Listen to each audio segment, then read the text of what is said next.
দেশীয় প্রোডাক্টের একজন মালিককে প্রশ্ন করেছিলাম, ভাই আপনাদের প্রোডাক্টগুলো কেন বাজারে বাজারে দোকানে দোকানে পাওয়া যায় না? কেন ইউনিলিভারের মাল বাজারে পরিপূর্ণ? কেন যারা আমাদের সমাজে 14ই ফেব্রুয়ারিতে আমাদের তরুণদের চরিত্রকে ধ্বংস করার নীল নকশা করে সেই ক্লোজ আপ কেন আমার দোকানে থাকে? কেন আপনাদের পেস্ট দোকানে নাই?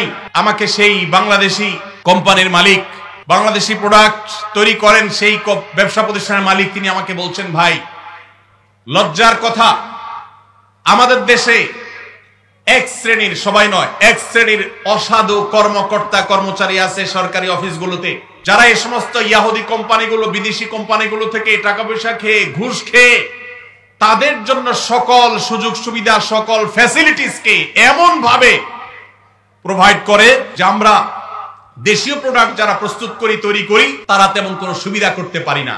তার এই কথার বাস্তবতা আছে। আমিও কিছুটা অনুভব করার চেষ্টা করেছি, অনুসন্ধান করার চেষ্টা করেছি। দুর্ভাগ্যজনক বাস্তবতা, আমরা সাধারণ মানুষও আমাদের নিজস্ব উদ্যোগে ইয়াহুদিদের পণ্য মুক্ত আমাদের বাসা করব, সেটা আমরা করতে পারি নাই। মনে রাখবেন, আপনি যদি ইয়াহুদিদের পেস্ট না কিনেন, তাদের সাবান না কিনেন, তাদের প্রসাধনী না কিনেন, তাদের কোন প্রকার আইটেম আপনি না কিনে তার জায়গায় যদি একটা মুসলিম দেশের তৈরি করা, আপনার নিজের দেশের তৈরি করা কোনো জিনিস আপনি নেন, কোয়ালিটি যদি একটু খারাপ হয়, দাম যদি একটু বেশিও পড়ে, আপনার এই কিনার কারণে, এই যে আপনি স্যাক্রিফাইস করলেন, একটু কম কোয়ালিটির জিনিস নিলেন, আবার দাম একটু বেশি দিলেন, এই স্যাক্রিফাইসটা কিয়ামতের ময়দানে ফিলিস্তিন ইস্যুতে আপনি আপনার ন্যূনতম দায়িত্বটা পালন করতে পেরেছেন, এই হিসাবে আল্লাহর কাছে হাজির হবে। এর সওয়াব আপনি আল্লাহর কাছে লাভ করবেন ইনশাআল্লাহ। আমরা কারা কারা আছি ইয়াহুদিদের পণ্য মুক্ত করব আমাদের বাসাগুলোকে? কারা কারা আছে? আল্লাহ আমাদের সবাইকে তৌফিক দান করুন। আমাদের বাসা বাড়িতে ইয়াহুদি পণ্য থাকবে না, ঠিক আছে ইনশাআল্লাহ? কোন মুদি দোকান থেকে আমরা ইয়াহুদি পণ্য কিনবো না। প্রয়োজনে আমি সফট ড্রিঙ্কস গিলবো না। দেশিটা থাকলে খাবো, না হলে খাবো না। একবার বাংলাদেশ বিমানে আমি কোথাও ট্রাভেল করতেছিলাম, আমাকে কোকা কোলা দেওয়া হলো। আমি বললাম, কেন কোকা কোলা? আমার দেশীয় ক্যারিয়ার, আমার দেশীয় সফট ড্রিঙ্কস নাই, কেন আপনি বিদেশি সফট ড্রিঙ্কস খেতে আমাকে বাধ্য করবেন? প্রতিবাদ স্বরূপ আমি এটা খেলাম না, নিয়ে যান, অন্তত একটা বোতল বাঁচবে।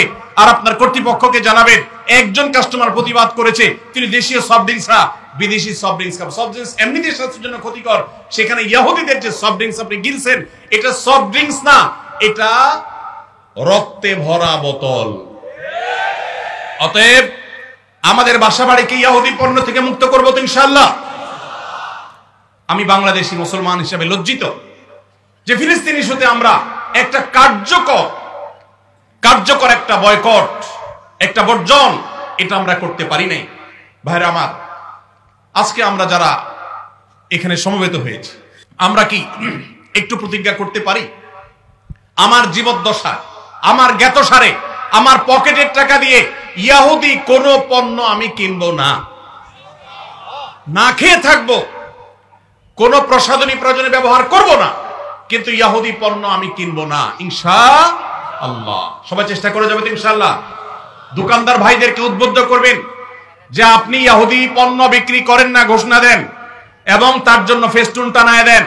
আমরা প্রচার করব আপনার দোকানের যে অমুক দোকানদার ভাই তিনি ইয়াহুদি পণ্য বিক্রি করেন না, তিনি ইসলামী চেতনা মাজলুমদের পক্ষে অবলম্বন করে তিনি তার এই স্যাক্রিফাইস করেছেন, তার দোকানের বিক্রি বাড়াবার জন্য আমরা প্রচারণা করব ইনশাআল্লাহ। চেষ্টা করা যাবে না ইনশাআল্লাহ? ভাইরা আমার, তৃতীয়ত যে কারণে আমি লজ্জিত সেটি হলো আস-সুন্নাহ ফাউন্ডেশন, উম্মার স্বার্থে সুন্নাহর সাথে।